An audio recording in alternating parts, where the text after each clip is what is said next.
Good morning, everyone. Happy Monday. I hope you guys are doing well today.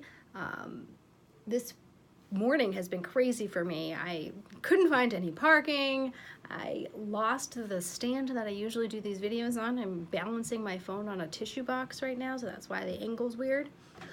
But I thought it would be a good point for me to check in with you with a video to talk a little bit about the content that we're going to be discussing this week, because we're talking about deviant behavior. Deviant behavior is by far my favorite topic to talk about because there's a lot of dissonance in the conversation, meaning there's usually a lot of different points of view about it, and as long as we can have respectful conversations, it's okay that we disagree with the way that we view the way that people act.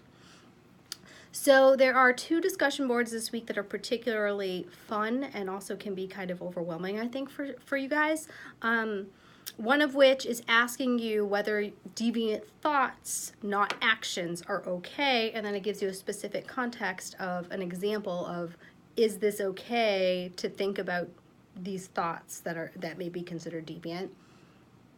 And then the other assignment, excuse me, is asking you to share some of your own deviant behavior. Now, if you feel uncomfortable with that question as is, that's okay. I mean, you can feel free to share whatever you'd like. You can share, really out there stuff with us. I'm okay with that. But, there's lots of deviant behaviors that aren't as severe, like maybe driving without a seatbelt on is deviant. But even that, if you don't feel comfortable sharing anything personally that you do, that's okay. You can think about whether or not you commit deviant behavior in comparison to another culture, right? So think about the way that we are in the United States. I mean, cohabitating with your significant other before you're married or whatever it is. Think about your behaviors as living in the United States comparatively to someone else in another culture. So you can do the assignment that way if you're more comfortable with it.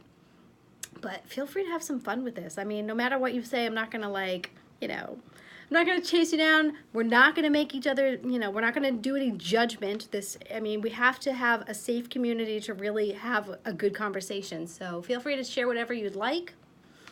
The only other thing that I wanted to mention about this week is that you should be working on your social problems assignment that's due next week. At the end of this week, I have a short assignment on Canvas that just asks you to check in with me. It's not formal. You don't have to send me necessarily a formal draft of anything, just a quick blurb to let me know this is what my topic is, here's how I'm thinking about it, connecting to things, and here's where I am right now, so that I can have an idea that, you're thinking about it and that you're not feeling stuck or anything. I'll give you some feedback on there if I think that's, if I need to step in and be like, okay, but have you thought about it this way or something like that. I think that's it for now. I'm going to work on getting your assignments graded from last week. Hopefully I'll have those back to you by the end of the day tomorrow. Otherwise, I will touch base with you shortly. Thanks.